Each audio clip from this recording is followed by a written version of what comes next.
She cleaned his house every day, looked after his children as if they were her own, and never asked for anything in return. Until the day Liam came home early and found his girlfriend humiliating this woman, and she, in silence, just hugged the twins. It was then that he understood who truly loved his children. Liam O'Connell had a habit few knew.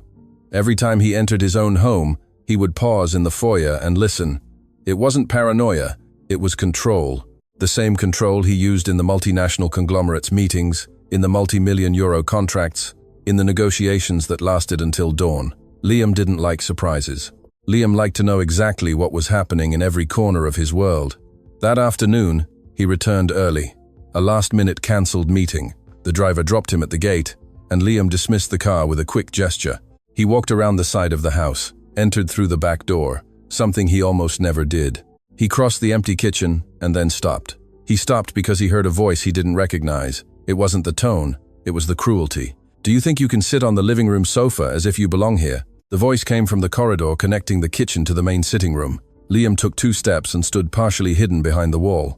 What he saw in the next few seconds changed the direction of his entire life. Bronagh Murphy stood in the center of the room, her index finger pointed like a weapon, her body leaning forward, dominant, occupying space like someone marking territory. And in front of her, cornered against the wall, was Aoife Kelly. Aoife wasn't crying, Aoife wasn't shouting. Aoife was silent, both hands on Cian and Finn's shoulders, keeping the twins behind her body. The boy's eyes were wide. Finn gripped the hem of Aoife's work uniform so tightly his fingers were white. "I've told you I don't want these boys running around the house when I'm here. And I've told you, you're not a nanny. You're the cleaner. A cleaner cleans. She doesn't sit. She doesn't eat at the table. She doesn't play with Liam's children as if she's family." Bronagh spoke without raising her voice. That was the detail that chilled Liam's blood. She wasn't out of control. She was calculated. Every word came out like a precise, surgical instruction, designed to diminish. Aoife swallowed hard. Liam saw the movement in her throat, saw her shoulders rise and fall a single time. And then Aoife did something Liam never forgot. She knelt down, got to the level of his children, and whispered something in Cian's ear. The boy nodded. Aoife stood up, took each of the twins' hands, and began walking towards the corridor, the same corridor where Liam was hidden. "I haven't finished speaking with you." Aoife stopped, didn't turn around, took a deep breath, and said, without looking back, with a voice so steady, it sounded forged from iron, "Yes, you have, because in front of these children, you won't say another word." The silence that followed lasted only a few seconds, but to Liam, it felt like an eternity. Bronagh opened her mouth, closed it, opened it again. No sound came out. For the first time since Liam had known her, Bronagh Murphy was speechless. Aoife continued walking. The twins held her hands. Cian looked straight ahead with his chin raised, unconsciously imitating Aoife. Finn still trembled but didn't let go of her hand. Liam retreated 3 steps, leaned against the kitchen wall, feeling the cold stone on his back. His hands were clenched so tightly his nails dug into his palms. He stood there for a long time. He didn't know how long. He heard Aoife's footsteps ascending the stairs with the boys. He heard the distant sound of a door closing and then silence. In the sitting room, Bronagh picked up her mobile and sat on the sofa, as if nothing had happened. Liam didn't confront anyone that afternoon, didn't say a word, went up to his study, locked the door, and stood looking out the window that overlooked the garden. The garden Aoife kept pristine. Though it wasn't part of her duties, the garden where the twins played every afternoon, the garden Bronagh never set foot in. The image wouldn't leave his head. It wasn't Bronagh's aggression, though that had hit him like a blow. It was something else. It was Aoife, kneeling to the boy's level. It was the whisper. It was the hand holding a hand. It was the voice that didn't tremble. It was dignity. Liam knew powerful people. Bank presidents, judges, senators, people who spoke loudly, who commanded rooms, who bent wills. But he had never seen power like that. The power of someone who has nothing, no title, no renowned surname, no bank account, and yet refuses to be diminished. Not out of pride, not out of anger, but because there were 2 children who needed to see that someone in that house had the courage to say enough. "Yes, you have, because in front of these children, you won't say another word." The phrase echoed. Liam repeated it mentally once, twice, 10 times, and with each repetition, something inside him shifted, like a piece of furniture that had been in the wrong place for so long that he had grown accustomed to circumventing it. Now, suddenly, He saw the empty space where the peace should be. When was the last time he himself protected the twins from something? When was the last time he knelt to their level and whispered something that made them feel safe? Liam O'Connell knew how to close €80 million contracts. He knew how to read balance sheets, anticipate market trends, identify corporate risks before any analyst, but he didn't know his children's teachers' names. He didn't know Finn was afraid of thunder. He didn't know Xian drew every night before bed and hid the drawings under his pillow. Aife knew. Aife knew because she was the one who put the boys to bed when Liam had business dinners. She was the one who warmed their milk to just the right temperature, who checked under the bed to prove there were no monsters, who left the hall light on because Finn couldn't sleep in total darkness. Liam knew none of this, and the shame of that ignorance was worse than anything he had ever felt. It was past 10 at night when he went downstairs. The house was silent. Brona had left, probably for her apartment in the city center, as she did when she didn't want to stay. Liam walked to the twins' room, opened the door slowly. Both were asleep. Xian was on his stomach, with his arm hanging off the bed. Finn was wrapped in his duvet like a cocoon, his face serene. Between the two beds, on the bedside table, was a glass of water with a slice of lemon, exactly as Finn liked it. And next to the glass, a folded piece of paper. Liam picked up the paper, opened it. It was a drawing by Xian.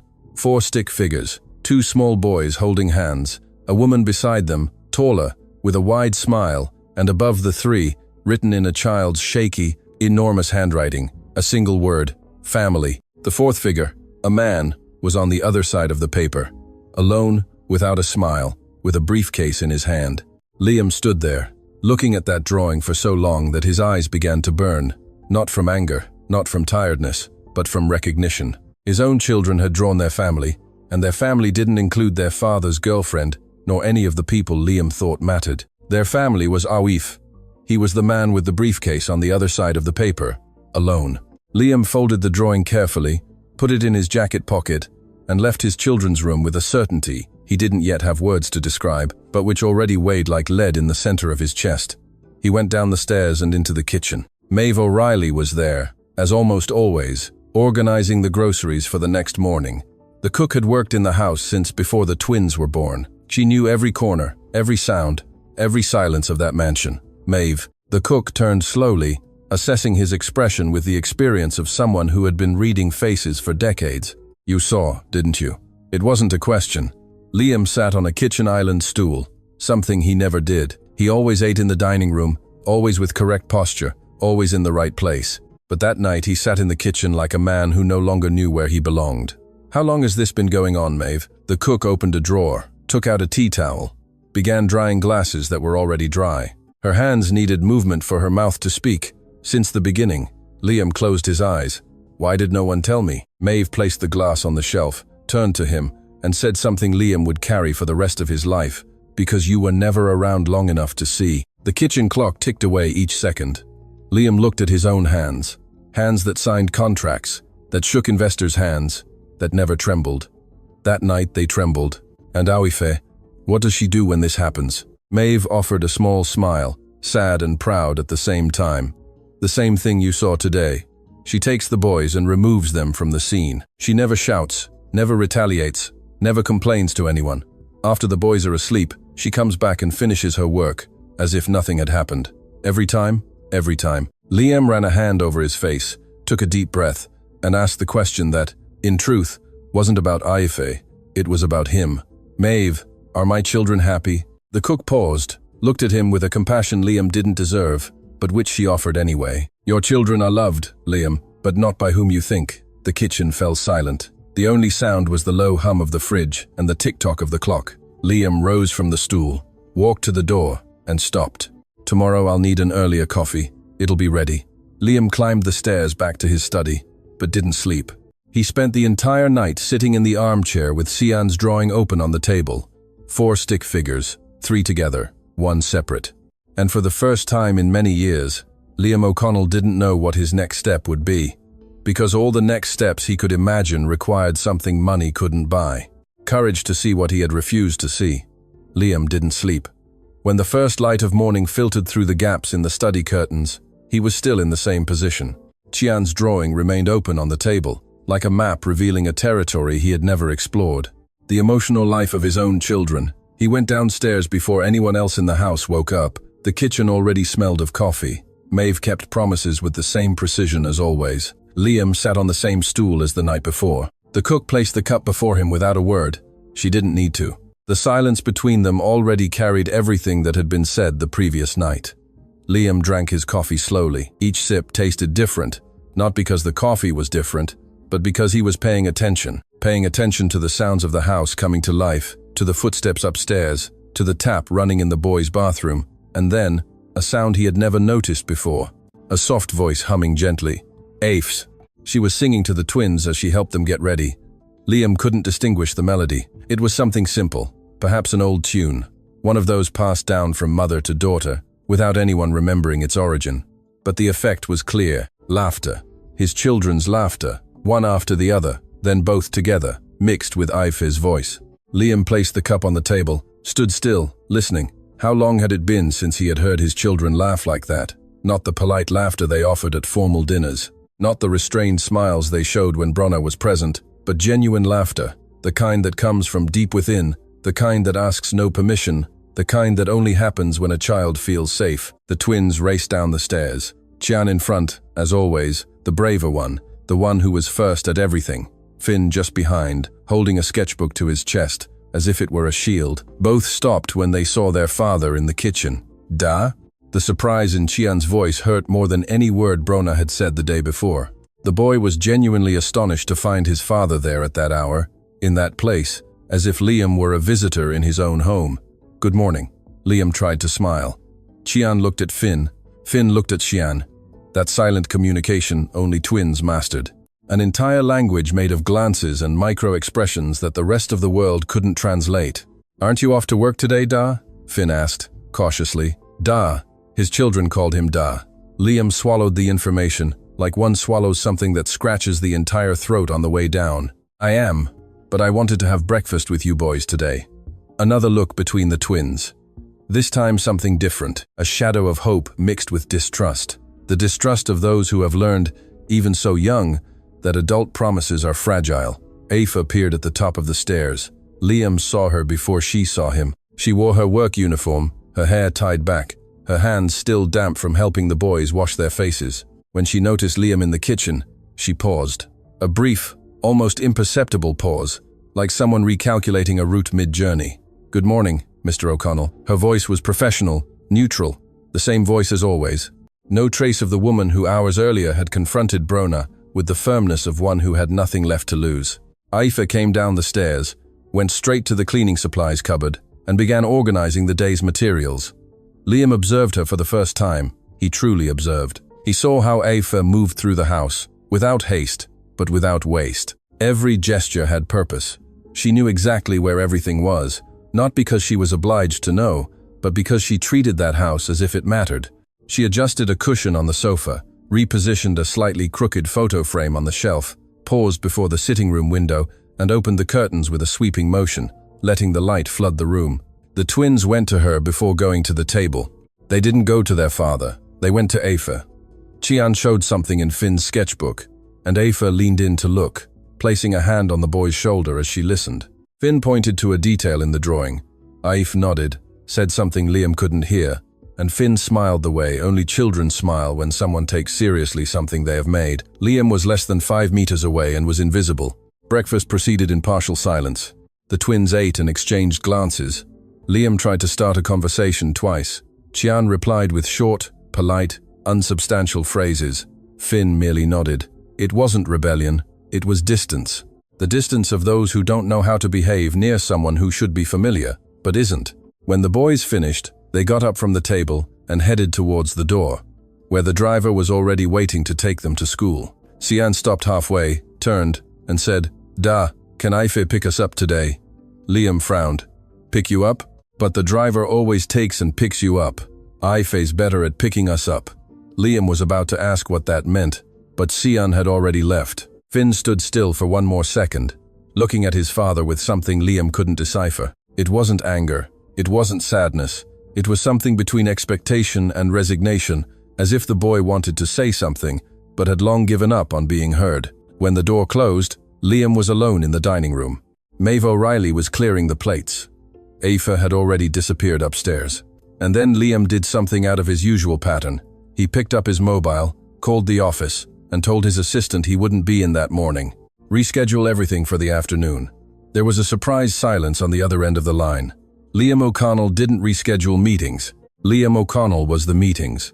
But the assistant simply confirmed and hung up. Liam stayed in the house and began to pay attention to everything. He observed Aoife, changing the twins' bedding with a care that went beyond professional. He saw how she smoothed the sheets with her hands, as if she were preparing a nest. He saw that in Finn's room she placed the pillow on the left side because the boy slept facing the door. And in Chian's room, the pillow was in the center because he slept on his stomach and needed more space. Small, silent details, invisible to those not looking. Aoife knew how each of his children slept. Liam didn't know. He went down to his study and sat at the computer, but didn't open spreadsheets. He opened the left-hand drawer, where he kept personal documents. He searched for Aoife's employment file, found it. Full name, Aoife Kelly. Hired just over 3 years ago. References, 2 previous families, both with praise. Marital status, single. Dependents, none. Address, a modest estate on the north side. That was all he knew about the woman who raised his children. Liam leaned back in his chair and looked at that file as one looks at a mirror that reflects not the face, but the character. 3 years. Aoife had been in the twins' lives for 3 years. She had seen their first steps to school, their first written words, their first fears, their first difficult questions. And Liam had reduced all of this to an employment file, with 6 lines. The phone rang. Liam looked at the screen. Brona. He let it ring once, twice, 3 times. The phone stopped. Seconds later, a message. Darling, dinner tonight? I've booked that restaurant you like. Liam read the message and felt something he didn't expect. Nothing. Absolutely nothing. No warmth, no eagerness, no desire to see her. As if the woman who wrote that message was a stranger he had met at a party, and whose presence no longer made any difference whatsoever. He put his mobile in his pocket without replying. Afternoon arrived, and Liam forced himself to go to the office. He went through the meetings on autopilot, present in body, absent in everything else. His partner, Connor Fitzgerald, noticed something different during an important negotiation. Liam, are you with us? I am. Doesn't seem like it. Liam didn't explain. He wouldn't know how. How to tell his partner that the CEO of a multinational conglomerate had been dismantled by a drawing of stick figures. How to explain that a cleaner had spoken 7 words that were worth more than all the leadership speeches he had ever given. Yes, you have. Because in front of these children, you won't say another word. 7 words. Without shouting, without trembling, without asking permission. Liam left the office early for the 2nd consecutive time. Another thing that never happened. When he got home, he went straight to the kitchen. Maeve was preparing dinner. Maeve, I need to ask you something. The cook dried her hands on her apron and waited. My boys, do they ever speak of me? Maeve looked at him with that gaze that mixed compassion with an ancient hardness, of one who has seen too much to sugarcoat truths. They speak of Aoife. Liam nodded slowly. The answer was expected, but hearing it aloud carried a different weight, the weight of a sentence. And when Brona is here? Maeve went back to stirring the pot. The clatter of the spoon against the metal bottom filled the silence for a few seconds. When Brona is here, the boys stay in their room, they don't come down, they don't make noise, they eat quickly and ask to be excused. Since when? Always. Liam leaned against the counter. His hands gripped the edge of the marble so tightly his knuckles ached. And I never noticed. Maeve didn't reply. She didn't need to. Her silence was more eloquent than any accusation. Liam left the kitchen and went upstairs. In the upstairs corridor, he heard voices coming from the twins' room. The door was ajar. He approached silently and peered through the gap. Aoife was sitting on the floor between the 2 beds. Chian was lying on his stomach on his bed, chin resting on his hands, looking at Aoife. Finn was on the floor beside her, leaning against her arm, with his sketchbook open on his lap. Aoife, are you leaving? Finn asked, without looking up from his sketchbook. Liam felt the air leave his lungs. Why are you asking that? Because the blonde lady said she was going to send you away. Aoife didn't answer immediately. Liam saw her shoulders move. A long, controlled breath, like someone choosing each word with surgical care. Finn, look at me. The boy looked up. As long as you need me, I'll be here, no matter what anyone says. Understand? Finn nodded. Cian from his bed reached out. Aoife took it, and Finn placed his hand on top of the 2. 3 hands stacked like a pact. Liam recoiled. leaning his back against the corridor wall. His eyes burned, his throat was tight. He reached into his jacket pocket and felt the folded paper, Chian's drawing he had carried since the night before. In that silent corridor, Liam O'Connell understood something no financial report, no market analysis, and no consultant could ever have taught him. He hadn't lost his children to another person. He had given them away. Day after day, meeting after meeting, trip after trip, he had relinquished his presence. And into the space he left empty, Aif stepped, not out of ambition, not out of strategy, but because someone needed to be there, and she chose to stay. And the woman he had brought into his home to be his companion was the very one trying to cast out the only person his children loved. Liam went downstairs, picked up his mobile, read Brona's message one more time, and typed a reply that was, in fact, the beginning of a demolition. "We need to talk in person tomorrow." He sent it, put his mobile away, and, for the first time in years, went to his children's room, opened the door, and asked, "Can I stay here with you?" Chian and Finn looked at him with the same surprise as that morning. Aif rose from the floor immediately, as if her employer's presence demanded she vacate the space.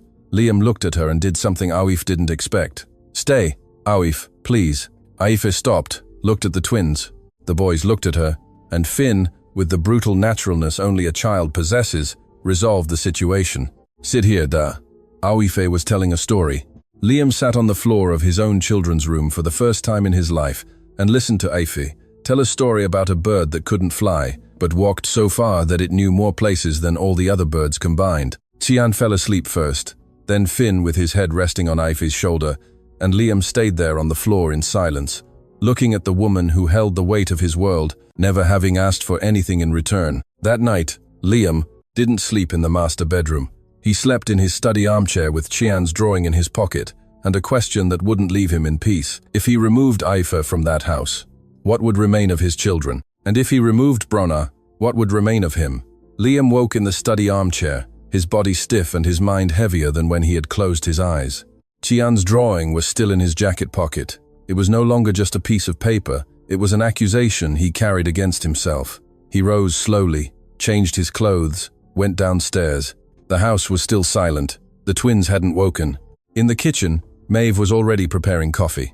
Her eyes followed Liam as he walked straight past the table and went to the window overlooking the garden. "Has Brona called?" she confirmed. Maeve knew whom he was talking about. "She called last night, asking what time you wanted her. Said she'd come after lunch." Liam nodded without turning. After lunch, a few hours to organize something within himself that had no shape or name, something between disappointment and disgust, something between anger at Brona and anger at himself for having been blind for so long. The next day passed with unbearable slowness. Liam tried to work from his home office, but the words in the emails made no sense. The numbers in the reports seemed to be in another language. All he could process was the sound of the house around him. Aif cleaning downstairs, the vacuum cleaner, the tap, and, between one noise and another, the absolute silence of a woman who worked as if invisible. The twins had gone to school. The house became empty of that energy only children produce. And in the emptiness, Liam noticed something. Without the boys and without Aif, that mansion was just a building. Beautiful, expensive, pristine, but lifeless. Brona arrived punctually. Liam heard the click of her heels on the foyer floor. He heard her handbag being placed on the console table. He heard her voice greeting Maeve with that rehearsed friendliness he now recognized as a costume. Liam? He was in the sitting room, standing near the fireplace. He didn't sit, didn't offer a drink, didn't smile. Brona noticed immediately. Her eyes scanned his face like one reads a contract, looking for dangerous clauses. "What's happened?" "Sit down, Brona." She sat on the sofa, crossed her legs, adjusted her posture. All calculated, all in place. Liam observed her with new eyes, the same eyes that now saw details that had previously gone unnoticed. He saw how Brona occupied the sofa as if it were hers. He saw how she glanced at the bookshelf, probably checking if the decorative changes she had suggested had been made.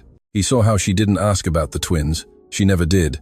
"I came home early the day before yesterday." A simple sentence. But the effect on Brona's face was like a crack in fine porcelain, subtle, almost invisible, but irreversible. "Early. I came in through the back door. I stayed in the kitchen." Silence.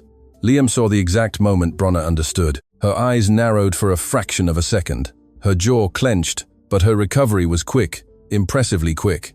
Brona exhaled through her nose and tilted her head slightly, like someone preparing to explain something obvious to someone who hadn't understood the situation.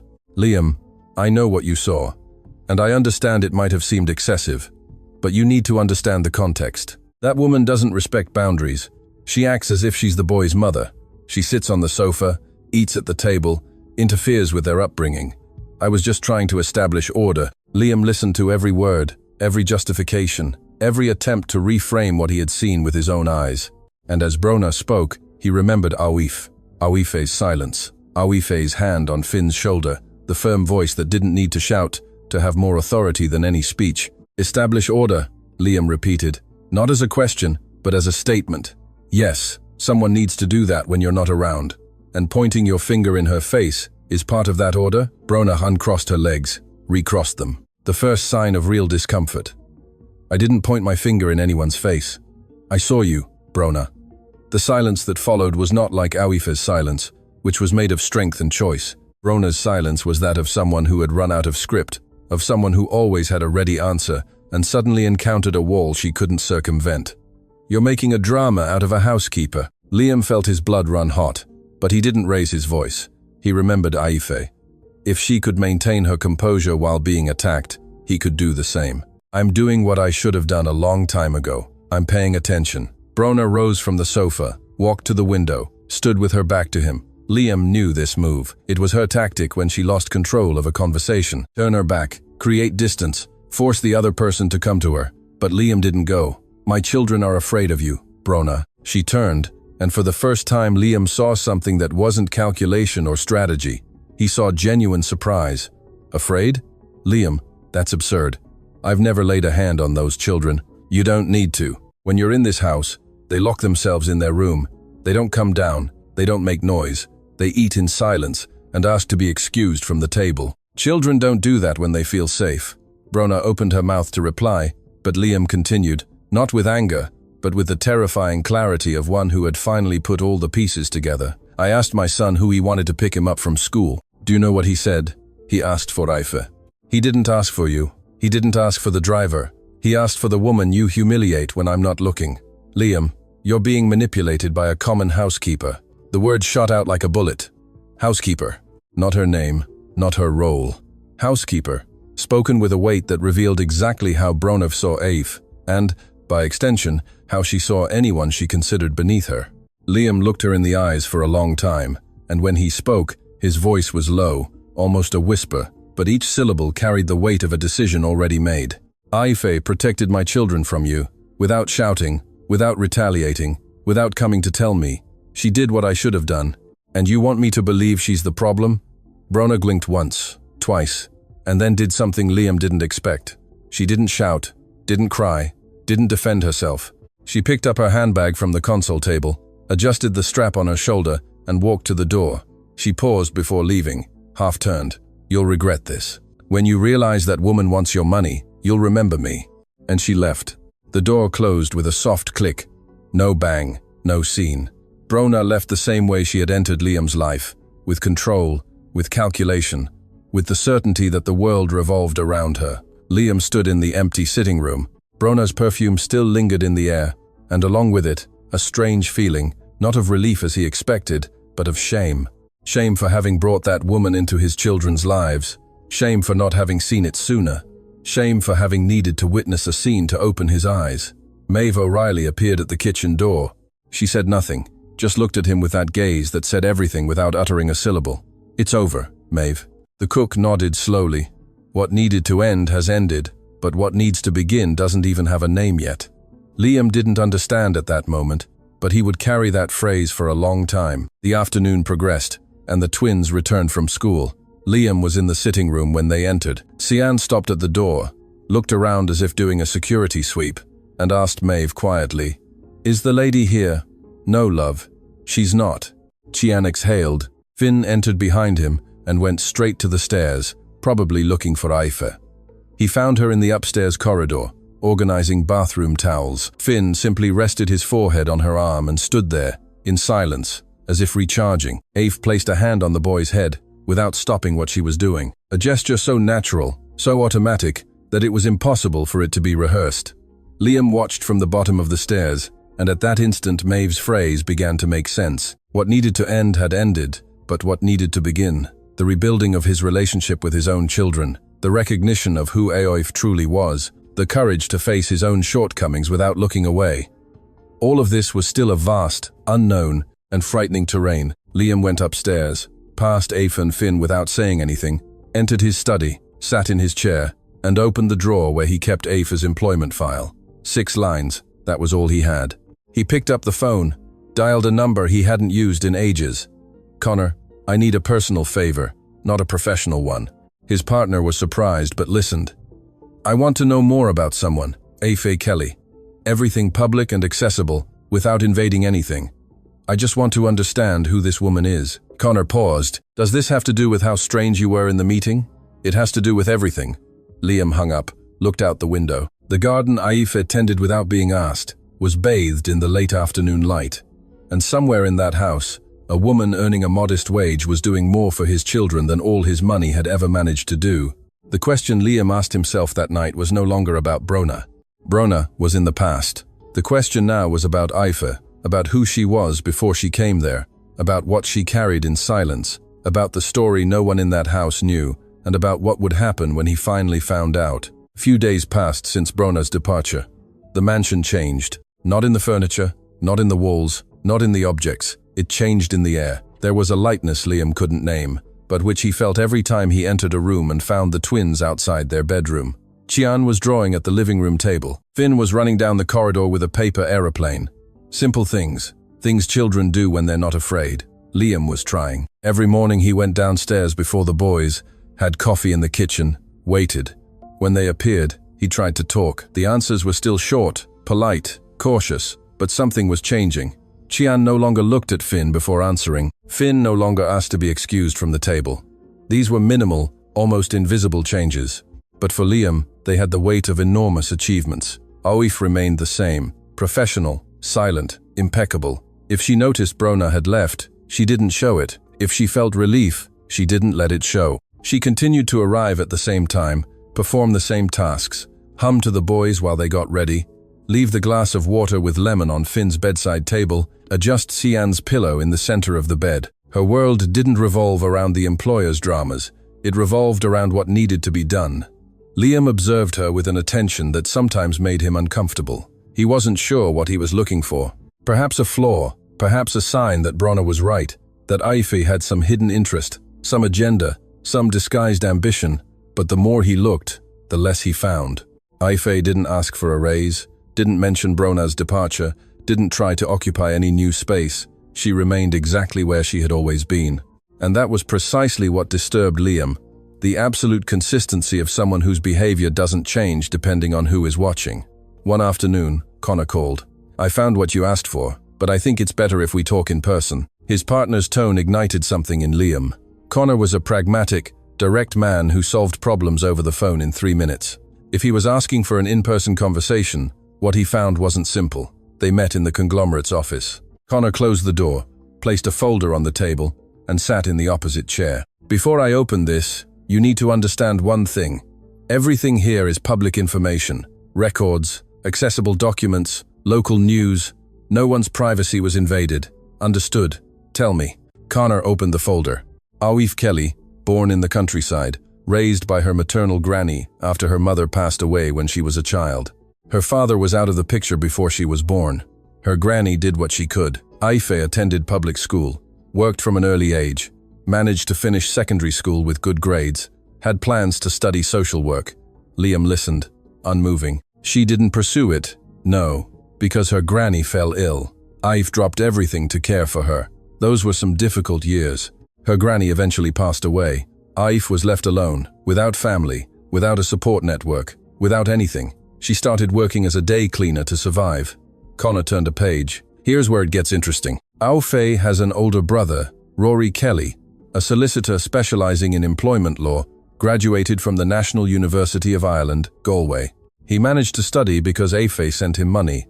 She worked in 3 different homes to fund his university education. Liam felt the chair become uncomfortable, not because of the chair, but because of the weight of what he was hearing. She funded her brother's entire university education.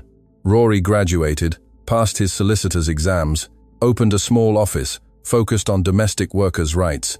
Today he represents cleaners, carers, people who can't afford a solicitor.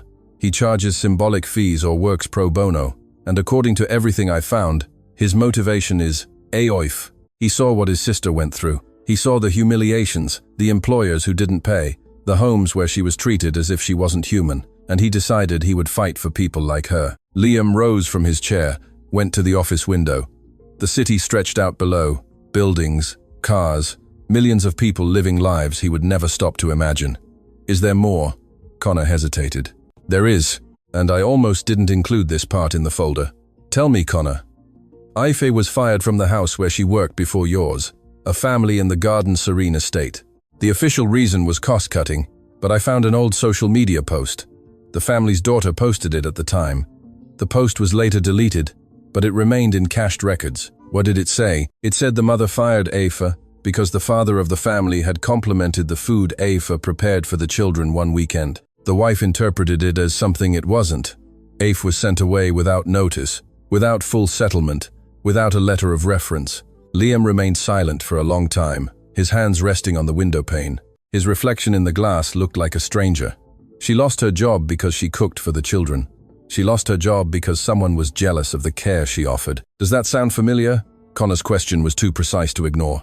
Liam turned. Brona, I'm not saying it's the same situation. I'm saying Aoife has been through this before, being punished for caring too much. And yet, when she came to your house, she did exactly the same thing. She looked after your children as if they were her own, knowing the risk. Liam returned to his chair, picked up the folder, flipped through the pages, employment records, addresses, an old scanned photo from a local newspaper, a secondary school graduation, small class, and in the corner, almost cut off by the photo's margin, a young woman with a discreet smile holding her diploma with both hands. The caption read, Graduates of Anicio Braga, Municipal School, Aoife. Liam closed the folder, stared at the beige cover for a time. Connor dared not interrupt. Connor, how much does Aoife earn in my house? His partner frowned. I don't have that information, but by market standards for the position, it should be something between. No matter the number, whatever it is, it's not enough. Liam, be careful. You're emotional. Decisions made like that. It's not emotion. It's shame.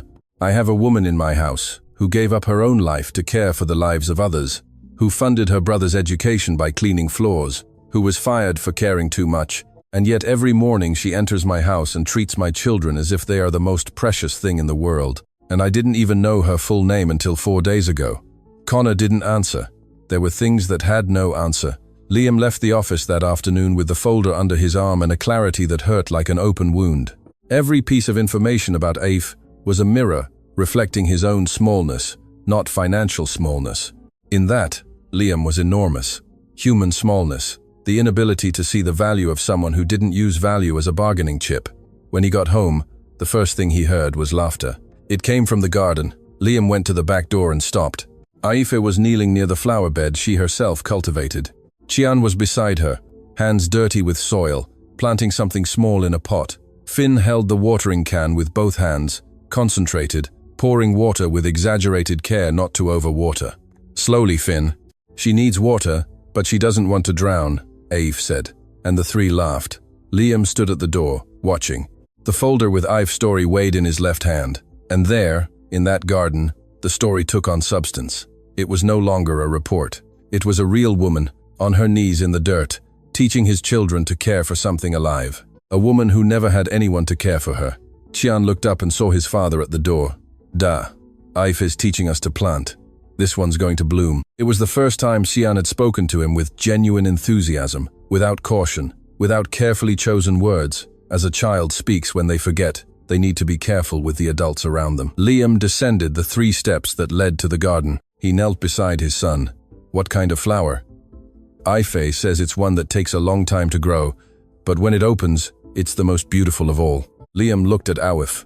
She had her hands in the earth, her eyes on the pots, the serene face of someone who didn't need an audience to be who she was. He sensed she noticed his gaze, but she didn't look up. She continued working. Is that true, Aoife? Does it take a long time to grow? Aoife nodded without looking at him directly. Things worth having usually do. The phrase, hung in the afternoon air. Liam didn't know if she was talking about the plant or something bigger. And perhaps that was the point. Perhaps Aife never needed to explain anything. Perhaps her entire life was the explanation. Every gesture, every silence, every choice she made without anyone watching. That night, Liam put his children to bed for the first time by himself. He tried. He got Finn's milk temperature wrong. He forgot to check under the bed. He didn't know what story Xian wanted to hear. He did everything wrong, but he stayed. And when the boys finally fell asleep, Xian on his stomach, Finn wrapped in his duvet, Liam left the room and found Aife in the corridor. She was going to check on the boys, as she did every night. They stopped facing each other. The corridor was narrow. The light was dim. "They're asleep now," Liam said. Aife nodded, made a move to turn and leave. "Aife," she stopped. "Thank you." One word, 2 syllables. But Aife stood still for an instant, too long to be indifferent. Her shoulders moved. That controlled breath Liam already knew. When she turned, her eyes were moist, but her voice was firm. "No need to thank me. They deserve it." And she walked away down the corridor. Liam stood still, looking at the empty space where Aife had been, and understood that phrase, "they deserve it," was the key to everything. Aife didn't care for the twins out of obligation, for a salary, or for strategy. She cared because she truly believed those children deserved to be cared for simply because they existed. And if someone who had nothing could give so much, what did it mean to be someone who had everything and gave nothing? Liam entered his study, opened Connor's folder once more, looked at the graduation photo, and made a decision that fit no contract and required no solicitor's review. He was going to get to know Aife for real, not the file, not the report, the person. But what Liam still didn't know was that Aife also held something that wasn't in Connor's folder, something no public record could reveal. And when that truth came to light, it wouldn't just be his life that changed. It would be the lives of everyone in that house. Liam began to change his routine, not in a grand or announced way, but silently, almost timidly, like someone relearning to walk after a long time sitting still. He started leaving the office earlier, started having dinner at home, started asking the twins about school, about their drawings, about the dreams they had at night. The answers still came slowly, measured, as if the boys were testing the solidity of this new presence before trusting it. But there was progress. One of those nights, Qian showed a drawing without Liam asking. It was a boat in the middle of the sea with 3 figures inside. Liam looked closely. "Who are these people in the boat?" "Me, Finn, and Aife." Liam waited, looked for a 4th figure. There wasn't one. "And where am I?" Qian looked at the drawing as if the question made no sense. "You're at work, da?" The phrase came not with malice, but with naturalness, with the relentless logic of a child describing the world as it is, unfiltered and without mercy. Liam was the man at work. That's how his children saw him. That's how he had built himself in their minds, a figure associated with absence. Liam nodded, didn't correct, didn't ask to be included in the drawing. He understood that that place in the boat needed to be earned, not requested. The days passed, and the house found a kind of new balance. Without Brona, the atmosphere breathed. The twins came down for breakfast without sweeping the room for threats. Maeve cooked, humming, and Aife continued to be Aife, present without invading, caring without seeking recognition, firm without needing volume. But Liam began to notice something he hadn't perceived before. Aife left the house every Wednesday afternoon, always at the same time. She always returned with her eyes slightly different, not red, not swollen, but heavy with something weighty. Maeve covered her shift without anyone needing to ask. It was a silent, old agreement that worked without words. The first time, Liam paid no attention. The second, he noted it. The third, curiosity turned into unease. "Maeve, where does Aife go on Wednesdays?" The cook was peeling vegetables. Her hands paused for a second, just a second, before resuming movement. "That's Aife's business, Liam." It was the first time Maeve had called him by his first name without the Mr. O'Connell. And it was the first time she refused to answer his question. The two things together formed a clear message. There was a limit there, a territory that wasn't his. Liam respected it, or tried to, but the unease didn't stop growing, not out of distrust, but out of concern. A concern he didn't know where it came from or where it was going, but which occupied an increasingly large space in his chest.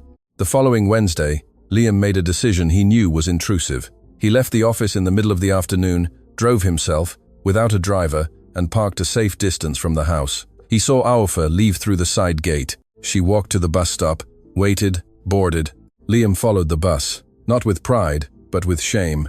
He knew he was crossing a line, but something inside him said he needed to understand, not to control. He had done that his whole life, and the result was the disaster he was living. He needed to understand because Aifa deserved to be understood, because he had spent 3 years beside a person and knew nothing about her beyond 6 lines on a file. The bus headed north. Aifa got off in a neighborhood Liam had never set foot in.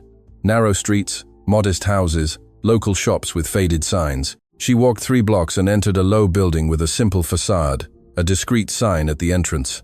The Phoenix Center, Community Support Group. Liam parked, stayed in the car. His heart pounded in a way he didn't recognize. It wasn't the adrenaline of negotiations. It wasn't the tension of contracts. It was fear. Fear of discovering something that would make everything more complicated than it already was. He waited. An hour passed. Aifa came out of the building accompanied by an older woman wearing an institutional badge. The two talked on the pavement for a few minutes. Aifa listened more than she spoke. At one point, the woman touched Aifa's arm with a gesture that mixed solace and encouragement. Aifa nodded, waved, and walked back to the bus stop. Liam didn't follow her back. He stayed in the car, looking at the facade of the Phoenix Center, until the sun began to set and the streetlights came on. That night, Liam couldn't remain silent. He waited for the twins to fall asleep. He waited for Aifa to finish her nightly rounds in the rooms, and when she came downstairs to put away the last materials before leaving, he was in the kitchen. "Aifa, can I speak with you for a minute?" She stopped on the last step, looked at him with that neutral expression Liam already knew, the polite wall she maintained between herself and the world. "Of course, Mr. O'Connell. Please, sit." Aifa sat on the island stool, her hands in her lap, her posture upright, ready to hear a complaint, an instruction, a demand, ready for whatever an employer would say to an employee at the end of a shift. Liam sat across from her and did something Aifa didn't expect. "I need to apologize to you." Her face didn't change, but her hands moved, her fingers intertwined more tightly in her lap. "Apologize for what, sir?" "For everything. For what Brona did to you, for the time I didn't see, for the time I didn't ask, for reducing 3 years of your life in this house to a file with 6 lines. Aifa swallowed hard. The wall trembled, but didn't fall. "You don't need to. I do. And I need to tell you something else. I know you go to the Phoenix Center on Wednesdays." The silence that followed was different from all the other silences Liam had witnessed in that house. It wasn't Aifa's dignified silence in front of Brona. It wasn't the twins' embarrassed silence in front of their father. It was a silence of vulnerability, the silence of someone who was found in the only place she allowed herself to be fragile. Aifa looked away. For the first time since Liam had known her, she didn't maintain eye contact. She looked at her own hands, at her intertwined fingers that now trembled slightly. "I didn't do anything wrong. My Wednesdays are my afternoon off. I never missed work, never arrived late, never failed to." "Aifa." Liam's voice was low, but firm enough to interrupt her. "I'm not questioning your work. I never would. I just want to know if you're all right." Aifa looked at him, and in her eyes, Liam saw something he recognized, because he himself had felt it in recent days. The weariness of carrying something too heavy, for too long, without anyone to share it with. "My granny," Aifa began, and her voice faltered on the first attempt. She took a deep breath, began again. "My granny raised me. When she got sick, I cared for her until the end. They were difficult years. After she was gone, I thought I had gotten over it. But some things you don't get over. You learn to live with them." Liam listened without interrupting, without moving a muscle. The Phoenix Center is a place where people who have lost someone important can talk. It's not treatment, it's not an obligation, it's just a place where I can talk about my granny without having to be strong. Aifa's voice remained steady until the last sentence, but her hands told another story. They trembled, and Liam understood that this woman who protected his children with the firmness of a shield, who faced humiliation without retreating, who maintained her dignity in all situations, that woman also needed a place where she could let go of the weight. "Every week?" Liam asked, almost in a whisper. "Every week, for almost 4 years. 4 years. Aifa had been frequenting that center since before working in his house. She had carried her granny's grief for so long that it was already part of who she was. And no one knew, no one asked, no one looked at her long enough to realize that every Wednesday that unshakable woman went to a place where she allowed herself to break down. Liam extended his hand across the table, didn't touch Aifa, just left his hand there in the space between them, like a bridge she could cross or not. "You don't have to be strong here either, Aifa, not anymore." Aifa looked at his hand, looked at his face, and did something Liam had never seen her do. She wept silently, without a sound, without a sob. The tears simply streamed down her face, as if they had waited years for permission. Afe didn't wipe them away, didn't apologize, didn't get up to leave. She stayed there, sitting in the kitchen of the mansion where she worked, crying in front of the man who was her employer, letting fall the armor she had worn since she learned that no one would protect her. Maeve O'Reilly appeared at the kitchen door, saw the scene, and for the first time in 15 years of service in that house, the cook smiled, her eyes brimming, and returned silently to the corridor, without interrupting. Liam said nothing more. He didn't need to. Some things don't ask for words, they ask for presence. And in that kitchen, on an ordinary night of an ordinary week, two people who had lived under the same roof for 3 years finally truly saw each other. But what neither of them knew was that that night in the kitchen wouldn't stay between them, because someone had seen Bronaz's farewell message on social media, a vague post, full of innuendo about being replaced by someone undeserving. And that post was already reaching the eyes of the only person who could turn AF's life into a battlefield. Rory Kelly, her brother, was already on his way. The doorbell chimed one late afternoon when no one expected visitors. Liam was in his study reviewing documents. The twins were playing in the garden with Afe. Maeve went to the door, drying her hands on her apron, and opened it with the calm of someone who opens that door every day. The man on the other side was not calm. He was tall, rigid in posture, with a leather briefcase under his arm and the eyes of one who had come for a fight. Maeve looked him up and down and, before he said anything, the cook already knew who he was. He had Aife's same eyes, the same jawline, the same way of pressing his lips together when holding something back. I need to speak to the owner of this house. And whom shall I announce? Rory Kelly, Aife's brother. Maeve didn't move immediately. She stood there for an instant, assessing the man as one assesses the depth of water before stepping in. Then she nodded and went to the study. Liam, there's a man at the door. Says he's Aife's brother. Liam rose from his chair. Something tightened in his chest, not surprise, but the feeling that something pending had finally arrived. He went down the stairs and walked to the entrance. Rory Kelly stood in the hallway, radiating hostility. His eyes swept the mansion with a mixture of anger and discomfort, like someone entering a court knowing the rules were written by the other party. Mr. O'Connell. Liam.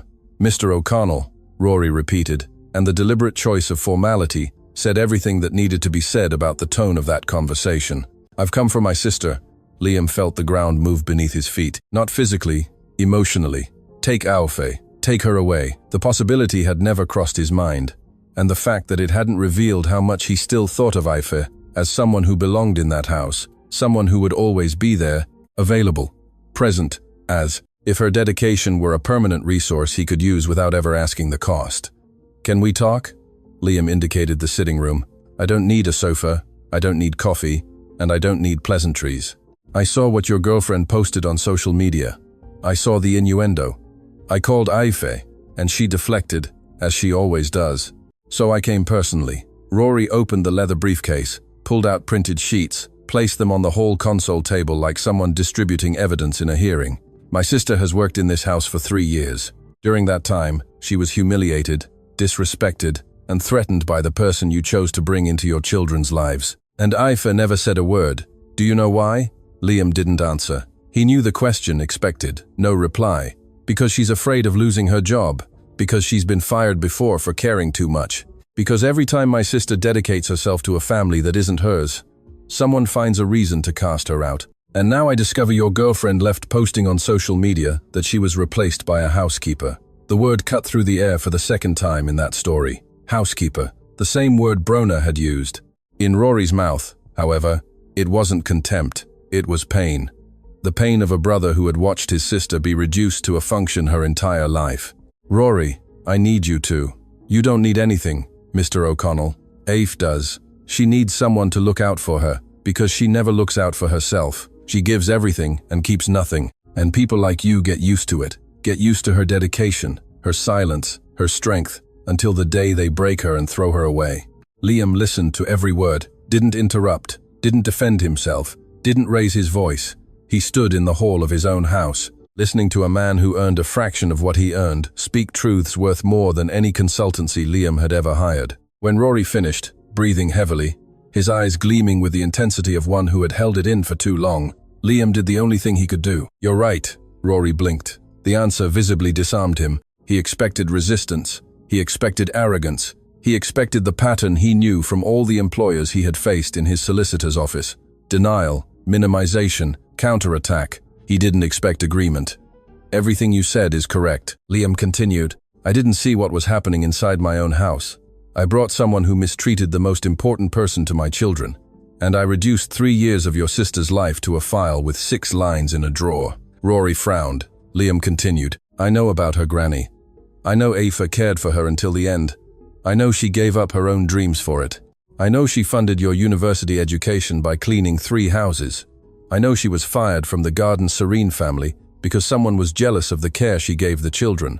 And I know that every Wednesday she goes to the Phoenix Center because she still carries a grief no one in this house had the decency to notice."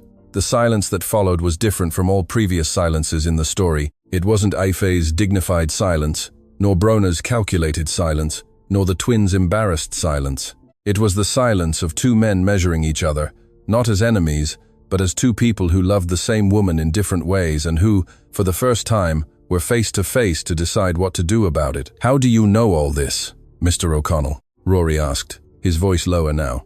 "Because I finally stopped signing contracts for 5 minutes and paid attention." Rory didn't smile, but the line of his shoulders dropped an inch. His jaw relaxed a fraction. The leather briefcase hung by his side like a weapon that was no longer needed. "And what do you intend to do?" Before Liam could answer, a voice cut across the hall. "Rory?" Aoife stood at the door leading to the garden. The twins were behind her. Chian with hands dirty with soil, Finn holding a small pot with the seedling they had planted weeks before. Aoife looked at her brother with an expression that mixed surprise, love, and something that looked very much like fear. "What are you doing here?" "I've come for you, Aoife." "For me?" "I saw what that woman posted. I know what happened in this house, and I won't let you go through that again." Aoife looked at Liam, then at Rory, then at the twins, who watched the scene with wide eyes, sensing the adults' tension without understanding the cause. "Boys, go up to your room. I'll be right there." The twins didn't move. Finn took a step forward and held Aoife's hand. Chian stayed where he was, but his chin lifted that gesture he had copied from Aoife on the first day when she faced Brona.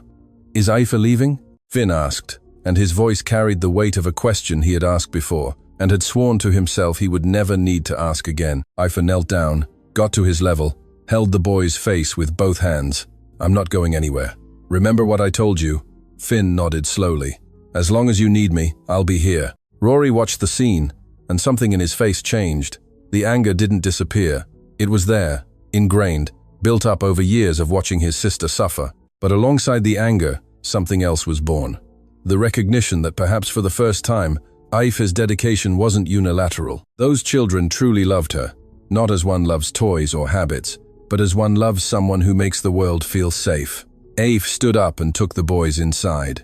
When she returned, she was alone. She stopped between Liam and Rory, like someone who refuses to be the object of a dispute. "Rory, I appreciate you coming. I know you worry, but I'm not that girl who needed you to solve everything anymore. I chose to be here. I choose to stay. Not out of obligation, not out of fear of losing my job, but because these children need me, and I need them." Rory opened his mouth to reply, but Aoife raised her hand. "And if one day I decide to leave, it will be my decision. Not Mr. O'Connell's, not his ex-girlfriend's, and not yours. Mine." The hall fell silent. Liam felt something he had never felt towards Aoife. Not admiration, which already existed, not gratitude, which was already immense.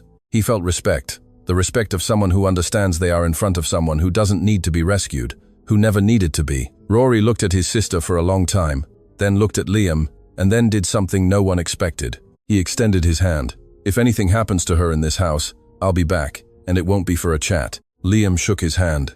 "If anything happens to her in this house, I'll be the one calling you myself." Rory nodded. He hugged his sister, a long, tight hug, the kind that says everything the mouth refuses to utter. Aoife held her brother with the same strength, and for an instant, Liam saw in her the girl who lost her granny, who was left alone, who worked so her brother could study. He saw the whole woman, not just the part he knew. Rory left with the leather briefcase under his arm, his posture a little less rigid, his steps a little less heavy. Liam stood at the door, watching his car disappear down the road. Aoife was beside him in silence. "Your brother loves you very much. He feels guilty. He thinks he should have helped me more when Granny got sick. I never let him think differently. Perhaps that was my mistake. It's not a mistake to protect those you love. Aife looked at him, and for the second time, Liam saw the wall tremble. No, it's not. That night, a storm broke over the city. The wind battered the mansion windows with a force that made the panes vibrate. Liam was in his study when he heard something that made him jump from his chair on impulse. A low, muffled cry coming from the twins' room. He ran down the corridor, opened the door. Finn was sitting on his bed, huddled, with the duvet pulled up to his chin, his eyes full of tears. With each peal of thunder, the boy's body contracted as if expecting a blow. Liam sat on the bed beside him. He didn't know what to do. He had no script for this. He had no experience. So he did what he had seen Aufe do, the only reference he had for how to care for a frightened child. He pulled Finn close, put his arm around him, and stayed there in silence, while the thunder shook the world outside. Duh, I don't like the noise. Duh, not Mr. O'Connell. Duh. Liam closed his eyes, held his son tighter, and felt tears streaming down his own face, without asking permission, without warning, without control, because that single word, duh, was worth more than any contract, any figure, any achievement he had accumulated in his entire life. I know, my boy, I'm here. Finn rested his head on Liam's chest.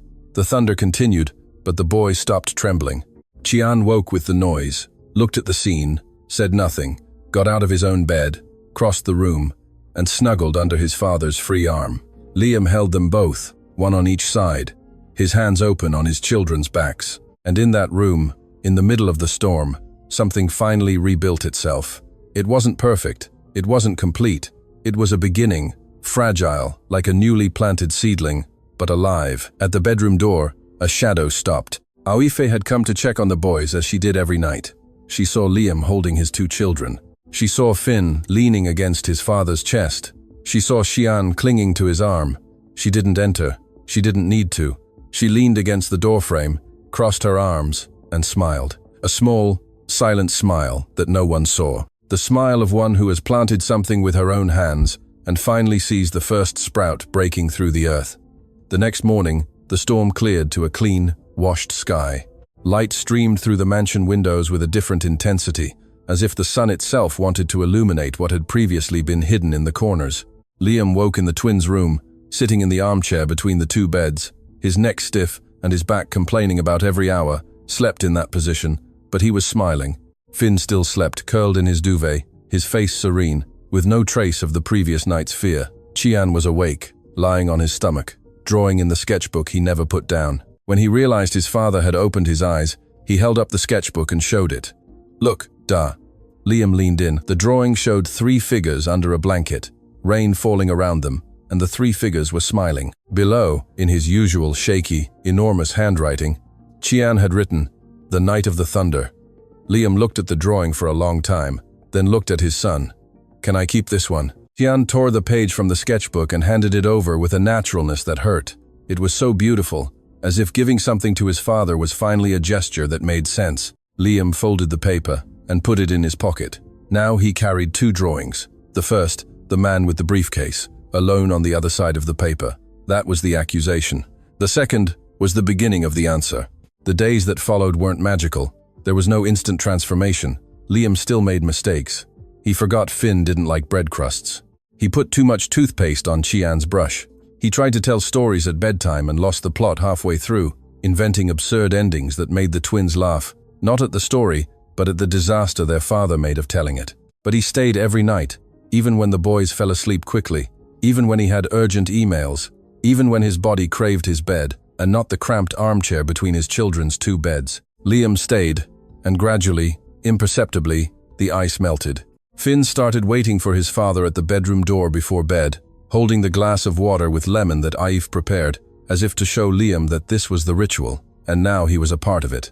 Qian began drawing with the door open, instead of hiding his sketchbooks under his pillow.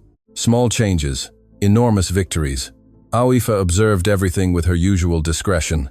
She didn't withdraw, but she made space. Where before she was the only nocturnal presence in the twins' room, now there was Liam. And she adjusted her orbit without jealousy, without resentment, with the wisdom of one who understands that the best thing that could happen for those children was to have their father back. One afternoon, Liam found her in the garden. Aife was kneeling near the flower bed, tending the seedlings she had planted with the boys weeks before. Liam stopped beside her and looked at the pots. "Any news?" Ave pointed to one of the seedlings. At the top of the thin stem, something was emerging. Small, closed, but unmistakable. "It's coming. A few more days, and it'll open." Liam knelt beside her, looked at that tiny bud that insisted on existing, despite the soil, the weather, and the storm that had battered the garden days before. "You said things worth having usually take time." Aoife nodded without looking at him, her hands in the earth, her eyes on the plant. And was it worth the wait? Aoife stopped what she was doing, stood still for an instant, and then looked at him, not with the professional wall, not with the neutrality of an employee, but with the eyes of someone who allows herself to be seen.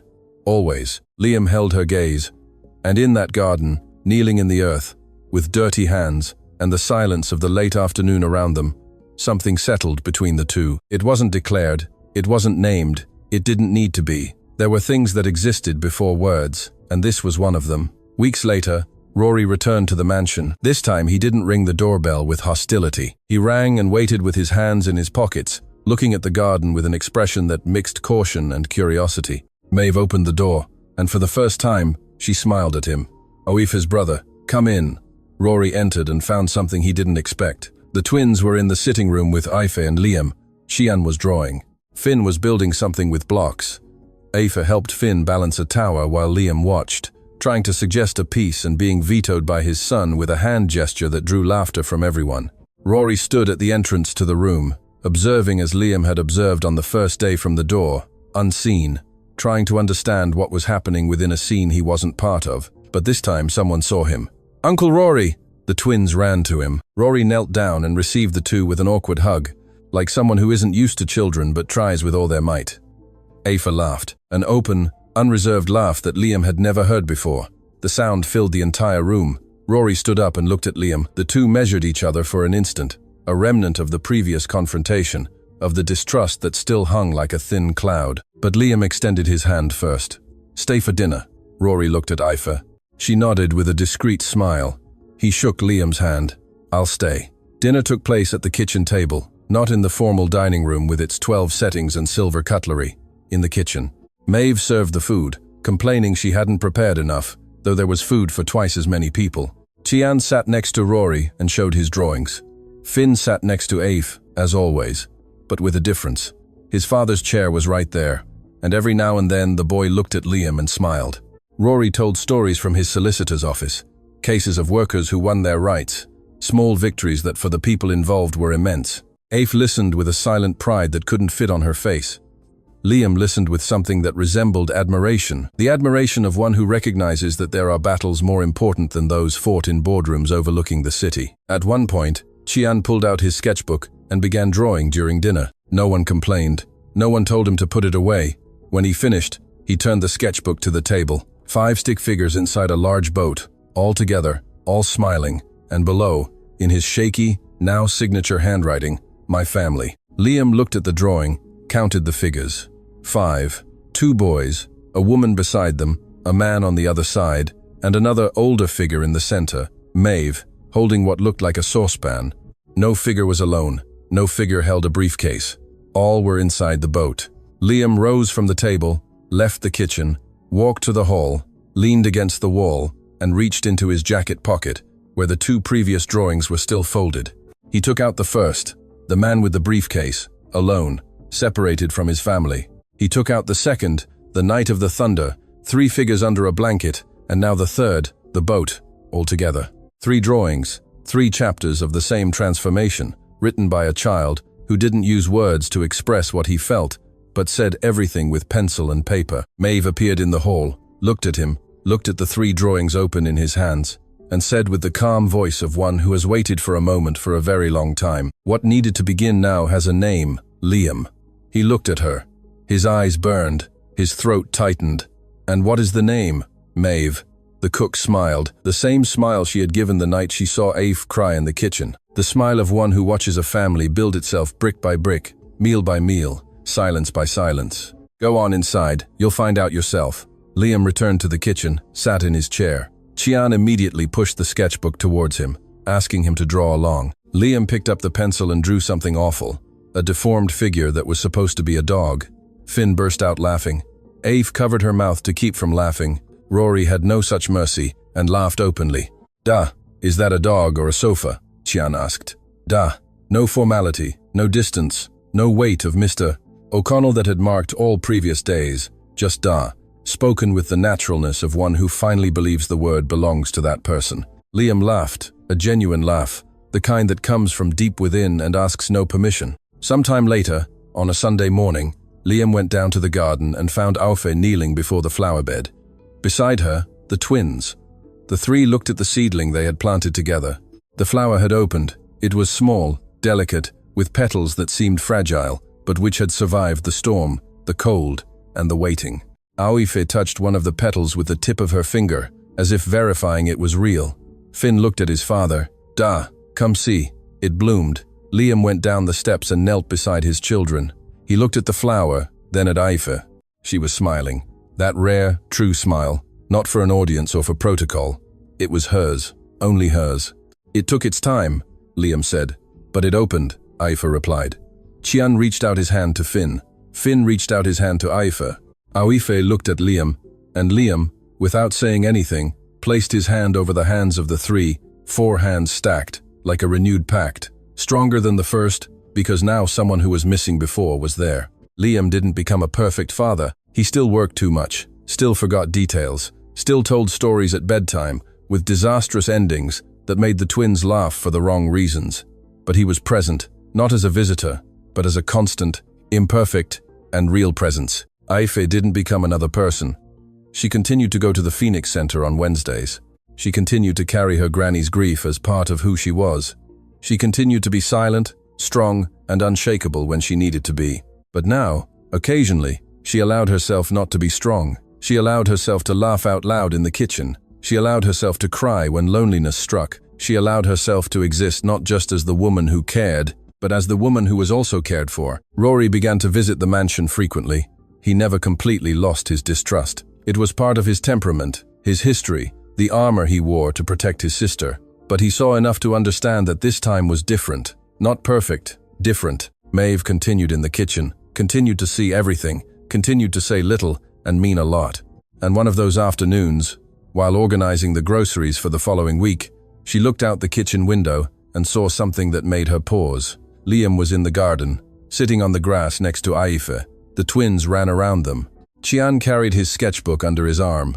Finn held a watering can that was too big for him, spilling water everywhere but on the plant. And Aoife was telling a story, the same story about the bird that couldn't fly but walked so far that it knew more places than all the other birds combined. Only this time the story had a different ending. And one day, Aoife said, as the twins stopped running to listen, the bird found other birds who also liked to walk, and he discovered he didn't need to fly to go far. He just needed company for the journey. Finn sat on Aoife's lap. Chian sat next to his father, and the 4 stayed there in the garden, Aoife cultivated without being asked.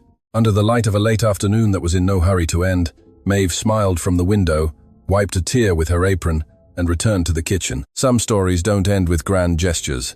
They don't end with public declarations, nor with perfect endings tied with golden ribbons. Some stories end in the simplest and most powerful way possible, with someone who finally found their place, and with someone who was finally seen.